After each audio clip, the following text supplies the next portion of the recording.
Hello surfers, welcome to weeks 9 and 10. This week we're going to take a break from the sort of clean-cut image of surfing and its culturally approved fad status, as well as the more establishment pro surfing and the glossy pages of magazines. And we're going to take a deep dive sort of into the countercultural status of surfing and its more darker areas, right? What kind of led it away from that clean-cut 1950s image? A variety of things, as we've learned. Nothing exists in a vacuum. There was certainly a lot of influence inside and outside of everything. So that's what we're going to take a look at. Let's take a look in the video to see how exactly you are asked to handle your responses and any other intermediary assignments that might come due before the final written response that kind of culminates our little mini unit here. Let's take a look together now. Here's a look at your next 2 weeks, ultimately. 4 days in this week and the full week in the second. You have 2 due dates which come intermittent, one in this week and one in next. The first is October 14th, this Wednesday. Let's take a look at it first. What you're to do is read the chapter from Westwick and Neuschel regarding Charlie Don't Surf, which is a look at surfing and counterculture. I've got 10 reading questions here for you that come directly from the chapter, so if you're reading along, it shouldn't be difficult. Keep your answers simple and clear, and you'll be fine.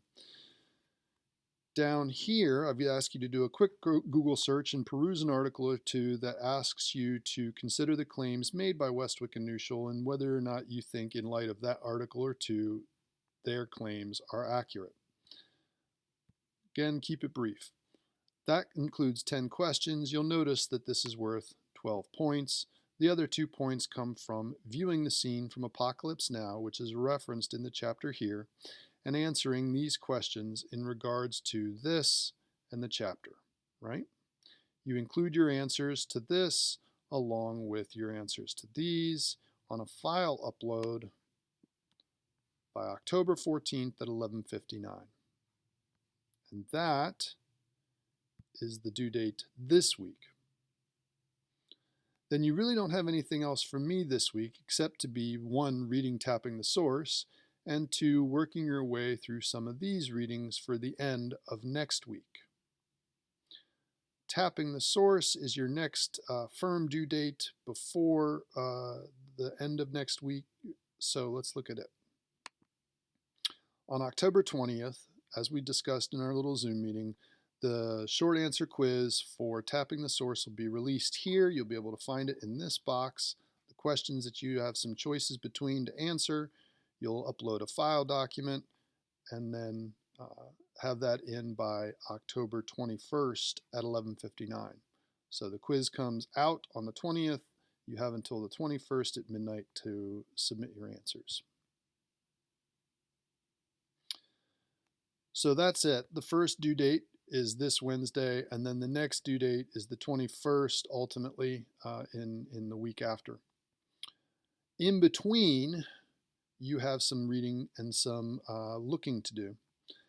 Ultimately, you've got 3 groups which are dictated as to what you're to respond to, and then Group D includes some choice.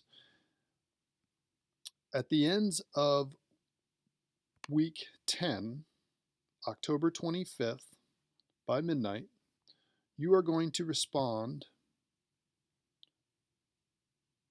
in a single paper format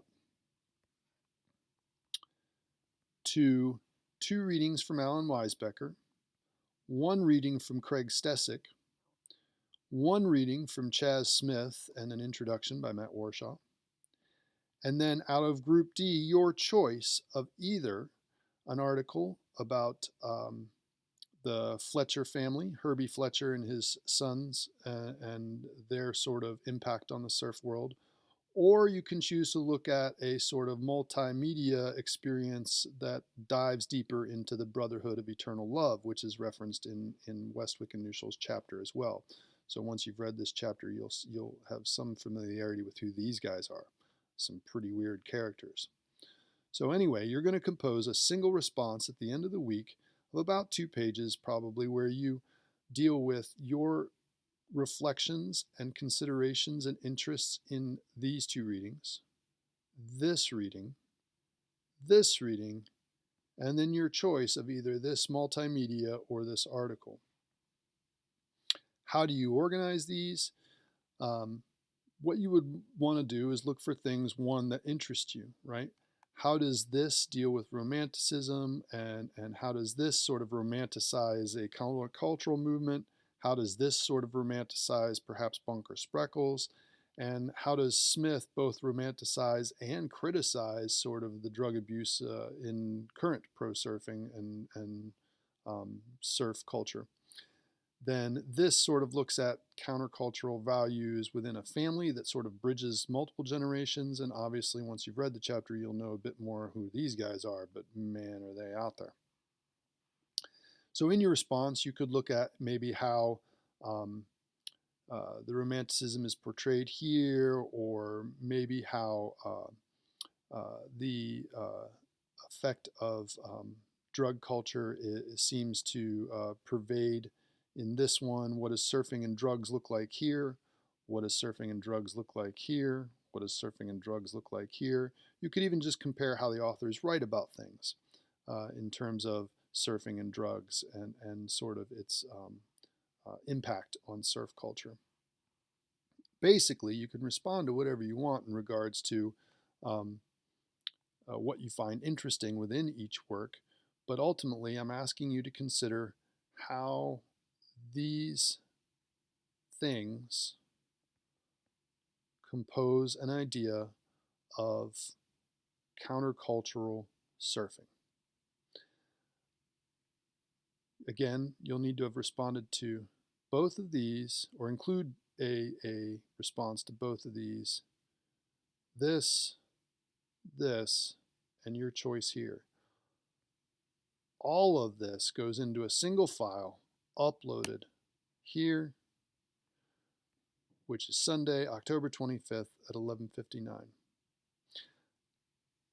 I've here in your assignment box, obviously turn the weekly response.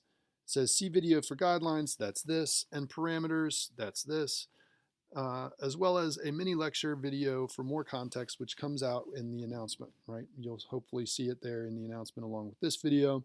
Give it a look and a listen, because it goes into a little more detail about who each of those people are as far as authors and or entities, and maybe how that affects the way that you view the dominant culture or popular culture of surfing and sort of this countercultural movement too. Parent culture and subculture, however you want to divide the two. But there's definitely a antagonistic strain running through surf culture, as there is in larger American culture. And so this is kind of the 2 weeks in which we'll look at that and respond to it. So one last time, in a single document, you want to sort of gauge your reactions or include some quotes and textual references and react to them from both this and this, and your choice of either this or this. This is a quick 4-minute video, which is an interesting watch that gives you a visual reference and some old footage of who actually this guy is that is featured in the article. You don't have to address it in your response, but it's an interesting 4 little minutes that'll probably give a little more life to this piece, since it is a moving picture and got music, and it's actually a trailer for a longer documentary video, so you might find it interesting regardless. That's it. Okay, there you have it. You have ultimately 3 groups that you have to deal with. You have an A, where you deal with 2 selections from Alan Weisbecker, and then you have a B, where you deal with the piece from Stesic, and you can use the video there to sort of help give you a little bit more context as to who Bunker Spreckels is. And then you have the C, where you have your work from Chas Smith and Cocaine and Surfing, and as well as the introduction from Warsaw. Read it. And in the last group, you've got your choice of whether you want to live with the Fletcher family and their sort of radical edge on the subculture of sort of punk rock surfing, or whether you want to take a look at the Brotherhood of Love in a little more detail through the commodified and certainly corporate Surfline archives. Your choice.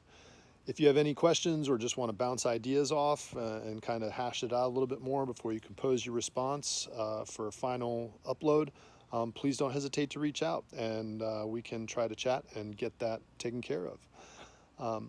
Be reading your October 20th due date. The quiz will be released on October 20th for tapping the source, and then we'll be moving into the last third and the final assignment paper on it. The weeks are going to come fast and furious now, right? This is kind of crunch time. So if you're having trouble and need some help in keeping up, please reach out and we can get you the help you need. Okay. I can't let you go without asking, or at least giving you a little bit of wholesome goodness. Did you know that boo is from the Latin meaning I'm screaming? Why do ghosts speak Latin, you ask? Because it's a dead language. Okay, again, reach out with any problems, and happy writing, happy reading.